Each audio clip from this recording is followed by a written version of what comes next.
You know what's fancy talk without Heath Cummings tapping in with us here on this Tuesday, Waiver Wire Tuesday, that is. For those out there looking for a QB, Heath, where should folks look? I'm going to cheat a little bit here because it's a terrible week with buys and everything and injuries. So Sam Howell, 66% rostered. We usually cut it off at 65% for guys we're going to talk about. But Howell is actually a top 10 quarterback this week after throwing 3 touchdowns in a bad matchup against the Atlanta Falcons last week. Now he gets a very good matchup against the New York Giants. He is the best starting quarterback in this game, even if Daniel Jones comes back. Josh Dobbs has been a surprise, a pleasant surprise. 31% rostered. He's a high-end QB2. And then if you were in a Superflex or 2 QB league, whoever starts for the Raiders, Brian Hoyer, Aiden O'Connell, we'd expect it will be Hoyer at this point. He would be a start in a 2-quarterback league. I have Sam Howell. I had him on my bench on Sunday, and he did not score as many points as Joe Burrow. I got the L. I have Christian McCaffrey. He's banged up. I have James Conner. He's hurt. So running backs, where should we be looking?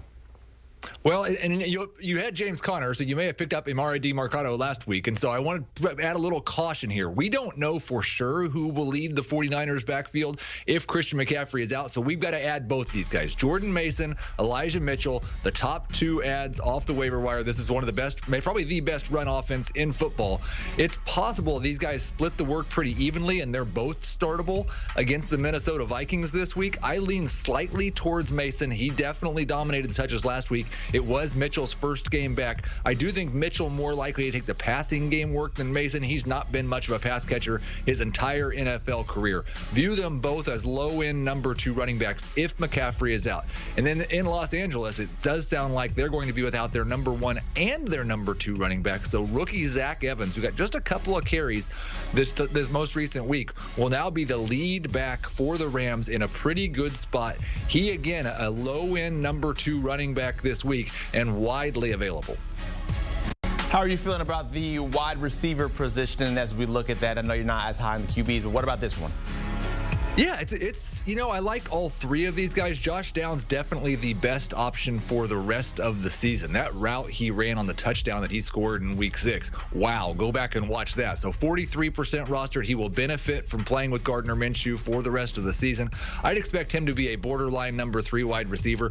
I wish Curtis Samuel wasn't so relevant because he's running Jahan Dotson, one of my preseason favorites, but he's relevant, doing a little bit of work in the running game, earning targets at a much higher rate than Dotson. He's a borderline number 3 this week. And then we got to watch the Patriots situation, see who gets back from the concussion protocol between Juju Smith-Schuster, Demario Douglas. But we did see Kendrick Bourne dominate targets. It was his second big game this season. He's definitely the best wide receiver for the Patriots right now. It's just, what does his target share look like? If Juju and Douglas are both out, I'd view Bourne as a must-start number 3 wide receiver. If they're back, he's more of a flex. And what about tight ends? Luke Musgrave, the rookie, is the top option. Michael Mayer, another rookie, is a very good option. Both of these guys have the potential to be top 12 tight ends for the rest of the season. It's just one game for Mayer, so I do prefer Musgrave this week. And then Jonnu Smith, I guess we're just going to have 2 starting tight ends for the Atlanta Falcons.